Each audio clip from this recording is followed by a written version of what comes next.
I'm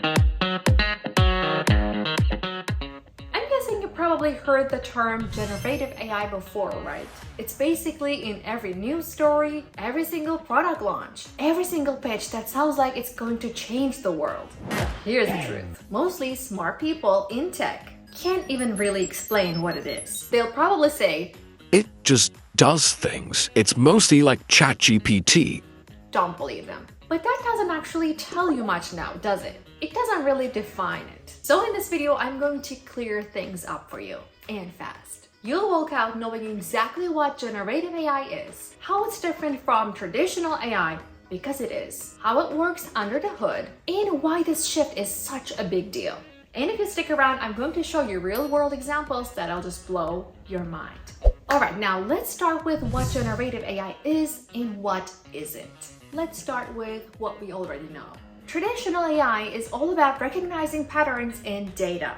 It classifies things, makes predictions, sorts information. Think of it like a very smart assistant that can spot what's likely to happen based on what's already happened. And that's exactly why it powers things like email spam filters, face recognition on your phone, and recommendation engines on Spotify and Netflix. Now, this kind of AI is called discriminative. It sees what's there and makes decisions about it. What about generative AI? That's a totally different mindset, people. Instead of just recognizing patterns, it creates new content based on those patterns. Text, images, audio, video. You give it a prompt and it generates something original. It's not like just looking at a picture of a cat and saying, "That's a cat." duh. It's saying, here's a brand new cat I just made up based on everything I've learned about what cats usually look like. That's the leap from understanding to creation. Now let's talk about where it shows up in the real world. Because this is not just science fiction anymore. Example 1. Writing and code.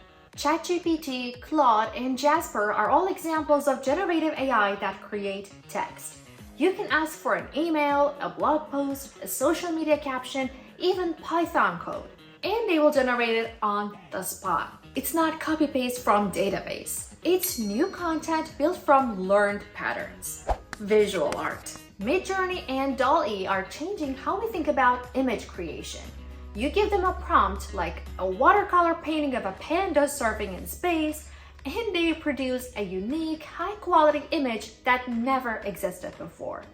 Voice and video. On the audio side, generative models are now cloning voices, composing original music, and narrating audiobooks. And for video, tools like Runway let you generate entire scenes from just a line or two of text. It's wild. What used to take a production crew can now be done by anyone with a laptop. Now this is not just automation. It's creative potential at scale.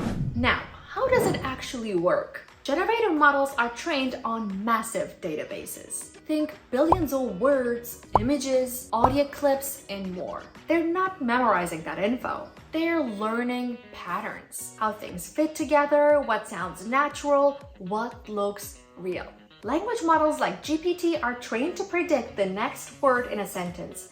Over time, that simple task becomes something that feels eerily human. For images, models use a process called diffusion. Basically, they start with random noise, just digital static, and then refine it step by step until it becomes a picture that fits your prompt. At its core, it's still pattern prediction.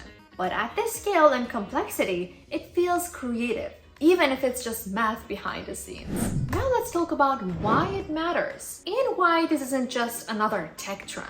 So basically, while traditional AI helps us understand the world, generative AI helps us create in it. And that, guys, opens up a massive potential. Whether you're a content creator, a small business owner, a teacher, or a developer, you don't need to hire a team or learn Photoshop or write perfect code. You just need to know what you want and, of course, how to prompt it. But here's the catch. People assume generative AI is just a better version of what we already had. I'm telling you, it's not a better version, it's just different. And it's solving a new category of problems. You wouldn't use a self-driving car algorithm to write a novel, right? And you wouldn't use ChatGPT to analyze fraud and banking data. They're both different tools for different purposes. When you understand the difference, it will make you stay ahead of the curve. So guys, here's your cheat sheet. Traditional AI classifies and predicts, and generative AI imagines and creates. We have to understand that they are both very powerful, but when you know how and when to use each one, you're way ahead of the pack. If this video helped you make sense of it all, please don't forget to hit like, comment, and share with your friends. Thank you so much for joining us today, our beautiful Dictopians, and we'll see you in our next video.